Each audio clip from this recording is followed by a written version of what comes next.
The Story of Princess Hase, a story of old Japan. Many years ago there lived in Nara, the ancient capital of Japan, a wise state minister, by name Prince Toyonari Fujiwara. His wife was a noble, good, and beautiful woman called Princess Murasaki. They had been married by their respective families according to Japanese custom when very young, and had lived together happily ever since. They had, however, one cause for great sorrow, for as the years went by, no child was born to them. This made them very unhappy, for they both longed to see a child of their own who would grow up to gladden their old age, carry on the family name, and keep up the ancestral rights when they were dead. The prince and his lovely wife, after long consultation and much thought, determined to make a pilgrimage to the temple of Hase no Kwanon, for they believed, according to the beautiful tradition of their religion, that the Mother of Mercy, Kwanon, comes to answer the prayers of mortals in the form that they need the most.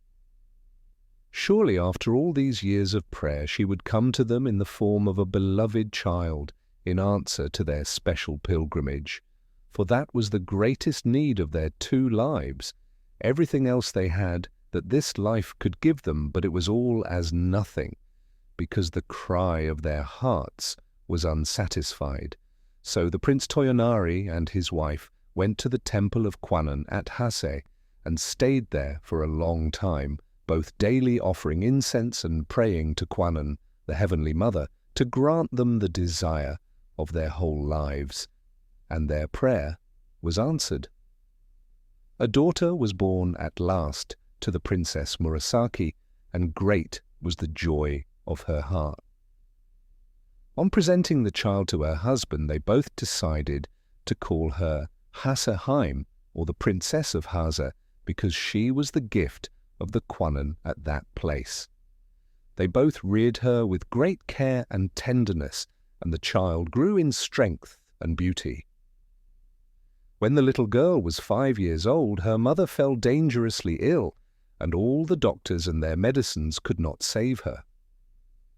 A little before she breathed her last, she called her daughter to her, and gently stroking her head, said, "Hase, Jaime, do you know that your mother cannot live any longer? Though I die, you must grow up a good girl. Do your best not to give trouble to your nurse or any other of your family. Perhaps your father will marry again, and someone will fill my place as your mother. If so, do not grieve for me, but look upon your father's second wife as your true mother, and be obedient and filial to both her and your father. Remember, when you are grown up, to be submissive to those who are your superiors, and to be kind to all those who are under you. Don't forget this. I die with the hope that you will grow up a model woman." Haseheim listened in an attitude of respect while her mother spoke, and promised to do all that she was told. There is a proverb which says, "As the soul is at 3, so it is at 100, and so Haseheim grew up as her mother had wished, a good and obedient little princess, though she was now too young to understand how great was the loss of her mother. Not long after the death of his first wife, Prince Toyonari married again, a lady of noble birth named Princess Terute. Very different in character, alas, to the good and wise Princess Murasaki, this woman had a cruel, bad heart. She did not love her stepdaughter at all, and was often very unkind to the little motherless girl, saying to herself, "This is not my child, this is not my child." But Haseheim bore every unkindness with patience, and even waited upon her stepmother kindly, and obeyed her in every way, and never gave any trouble, just as she had been trained by her own good mother, so that the Lady Terute had no cause for complaint against her. The little princess was very diligent, and her favourite studies were music and poetry. She would spend several hours practising every day, and her father had the most proficient of masters he could find to teach her the koto, the art of writing letters and verse, When she was 12 years of age, she could play so beautifully that she and her stepmother were summoned to the palace to perform before the emperor. It was the festival of the cherry flowers, and there were great festivities at the court. The emperor threw himself into the enjoyment of the season and commanded that Princess Hase should perform before him on the koto, and that her mother, Princess Terut, should accompany her on the flute. The emperor sat on a raised dais, before which was hung a curtain of finely sliced bamboo and purple tassels, so that his majesty might see all and not be seen, for no ordinary subject was allowed to look upon his sacred face. Hase was a skilled musician, though so young, and often astonished her masters by her wonderful memory and talent. On this momentous occasion she played well, but Princess Terut, her stepmother, who was a lazy woman and never took the trouble to practice daily, broke down in her accompaniment and had to request one of the court ladies to take her place.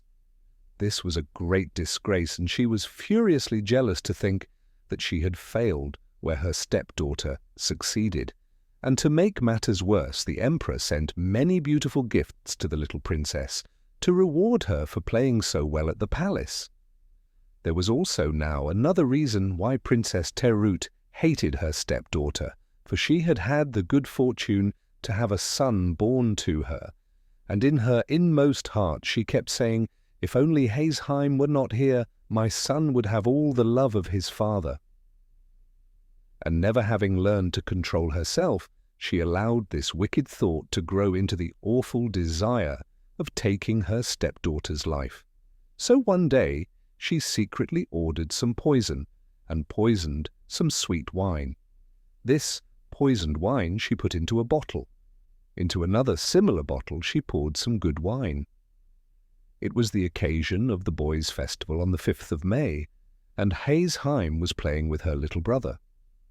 All his toys of warriors and heroes were spread out, and she was telling him wonderful stories about each of them. They were both enjoying themselves and laughing merrily with their attendants when his mother entered with the 2 bottles of wine and some delicious cakes. "You are both so good and happy," said the wicked Princess Terut with a smile, "that I have brought you some sweet wine as a reward, and here are some nice cakes for my good children." And she filled 2 cups from the different bottles. Hase, never dreaming of the dreadful part her stepmother was acting, took one of the cups of wine and gave to her little step-brother the other that had been poured out for him. The wicked woman had carefully marked the poisoned bottle, but on coming into the room she had grown nervous, and pouring out the wine hurriedly, had unconsciously given the poisoned cup to her own child. All this time she was anxiously watching the little princess, but to her amazement, no change whatever took place in the young girl's face. Suddenly the little boy screamed and threw himself on the floor, doubled up with pain. His mother flew to him, taking the precaution to upset the 2 tiny jars of wine which she had brought into the room, and lifted him up. The attendants rushed for the doctor, but nothing could save the child. He died within the hour in his mother's arms. Doctors did not know much in those ancient times, and it was thought that the wine had disagreed with the boy, causing convulsions of which he died. Thus was the wicked woman punished in losing her own child when she had tried to do away with her stepdaughter, but instead of blaming herself, she began to hate Hase more than ever in the bitterness and wretchedness of her own heart, and she eagerly watched for an opportunity to do her harm, which was, however, long in coming. When Hase was 13 years of age, she had already become mentioned as a poetess of some merit. This was an accomplishment very much cultivated by the women of old Japan, and one held in high esteem. It was the rainy season at Nara, and floods were reported every day as doing damage in the neighborhood. The river Tatsuta, which flowed through the imperial palace grounds, was swollen to the top of its banks, and the roaring of the torrents of water rushing along a narrow bed so disturbed the emperor's rest day and night that a serious nervous disorder was the result. An imperial edict was sent forth to all the Buddhist temples, commanding the priests to offer up continuous prayers to heaven to stop the noise of the flood. But this was of no avail. Then it was whispered in court circles that the Princess Hase, the daughter of Prince Toyonari Fujiwara, second minister at court, was the most gifted poetess of the day, though still so young, and her masters confirmed the report. Long ago, a beautiful and gifted maiden poetess had moved heaven by praying in verse, had brought down rain upon a land famished with drought, so said the ancient biographers of the poetess Ono no Komachi. If the Princess Hase were to write a poem and offer it in prayer, might it not stop the noise of the rushing river and remove the cause of the imperial illness? What the court said at last reached the ears of the emperor himself, and he sent an order to the minister Prince Toyonari to this effect. Great indeed was Haseheime's fear and astonishment when her father sent for her and told her what was required of her. Heavy indeed was the duty that was laid on her young shoulders, that of saving the emperor's life by the merit of her verse. At last the day came, and her poem was finished. It was written on a leaflet of paper heavily flecked with gold dust. With her father and attendants and some of the court officials, she proceeded to the bank of the roaring torrent, and raising up her heart to heaven, she read the poem she had composed aloud, lifting it heavenwards in her two hands. Strange indeed it seemed to all those standing round. The waters ceased their roaring, and the river was quiet in direct answer to her prayer. After this the emperor soon recovered his health. His Majesty was highly pleased, and sent for her to the palace, and rewarded her with the rank of Chinjo, that of Lieutenant General, to distinguish her. From that time she was called Chinjo Haim, or the Lieutenant General Princess, and respected and loved by all. There was only one person who was not pleased at Hasheim's success. That one was her stepmother, forever brooding over the death of her own child, whom she had killed when trying to poison her stepdaughter. She had the mortification of seeing her rise to power and honor, marked by imperial favor and the admiration of the whole court. Her envy and jealousy burned in her heart like fire. Many were the lies she carried to her husband about Hasheim, but all to no purpose. He would listen to none of her tales, telling her sharply that she was quite mistaken. At last the stepmother, seizing the opportunity of her husband's absence, ordered one of her old servants to take the innocent girl to the Hibari Mountains, the wildest part of the country, and to kill her there. She invented a dreadful story about the little princess, saying that this was the only way to prevent disgrace falling upon the family, by killing her. Katoda, her vassal, was bound to obey his mistress. Anyhow, he saw that it would be the wisest plan to pretend obedience in the absence of the girl's father, so he placed Hazeheim in a palanquin and accompanied her to the most solitary place he could find in the wild district. The poor child knew there was no good in protesting to her unkind stepmother at being sent away in this strange manner, so she went as she was told. But the old servant knew that the young princess was quite innocent of all the things her stepmother had invented to him as reasons for her outrageous orders, and he determined to save her life. Unless he killed her, however, he could not return to his cruel taskmistress, so he decided to stay out in the wilderness. With the help of some peasants, he soon built a little cottage, and having sent secretly for his wife to come, these two good old people did all in their power to take care of the now unfortunate princess. She all the time trusted in her father, knowing that as soon as he returned home and found her absent, he would search for her. Prince Toyonari, after some weeks, came home and was told by his wife that his daughter Jaime had done something wrong and had run away for fear of being punished. He was nearly ill with anxiety. Everyone in the house told the same story, that Hase had suddenly disappeared. None of them knew why or whither. For fear of scandal, he kept the matter quiet and searched everywhere he could think of, but all to no purpose. One day, trying to forget his terrible worry, he called all his men together and told them to make ready for a several days' hunt in the mountains. They were soon ready and mounted, waiting at the gate for their lord. He rode hard and fast to the district of the Hibari Mountains, a great company following him. He was soon far ahead of everyone, and at last found himself in a narrow, picturesque valley. Looking round and admiring the scenery, he noticed a tiny house on one of the hills quite near, and then he distinctly heard a beautiful, clear voice reading aloud. Seized with curiosity as to who could be studying so diligently in such a lonely spot, he dismounted and, leaving his horse to his groom, he walked up the hillside and approached the cottage. As he drew nearer, his surprise increased, for he could see that the reader was a beautiful girl. The cottage was wide open, and she was sitting facing the view. Listening attentively, he heard her reading the Buddhist scriptures with great devotion. More and more curious, he hurried on to the tiny gate and entered the little garden, and looking up, beheld his lost daughter, Hase. She was so intent on what she was saying that she neither heard nor saw her father till he spoke. "Hase," he cried, "it is you, my Hase."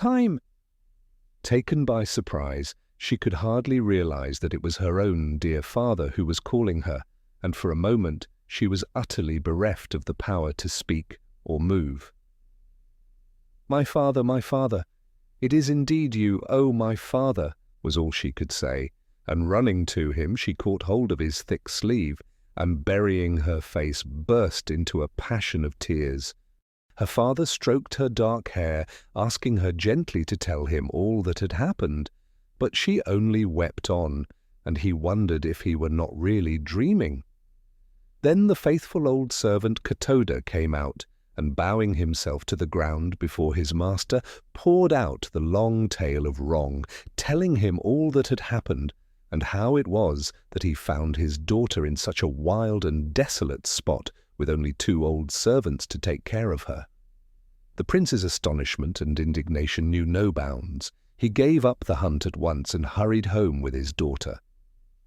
One of the company galloped ahead to inform the household of the glad news, and the stepmother, hearing what had happened, and fearful of meeting her husband now that her wickedness was discovered, fled from the house and returned in disgrace to her father's roof, and nothing more was heard of her. The old servant Katoda was rewarded with the highest promotion in his master's service, and lived happily to the end of his days, devoted to the little princess, who never forgot that she owed her life to this faithful retainer. She was no longer troubled by an unkind stepmother, and her days passed happily and quietly with her father. As Prince Toyonari had no son, he adopted a younger son of one of the court nobles to be his heir, and to marry his daughter Hase, and in a few years the marriage took place. Hase lived to a good old age, and all said that she was the wisest, most devout, and most beautiful mistress that had ever reigned in Prince Toyonari's ancient house. She had the joy of presenting her son, the future lord of the family, to her father just before he retired from active life. To this day there is preserved a piece of needlework in one of the Buddhist temples of Kyoto. It is a beautiful piece of tapestry with the figure of Buddha embroidered in the silky threads drawn from the stem of the lotus. This is said to have been the work of the hands of the good Princess Hase.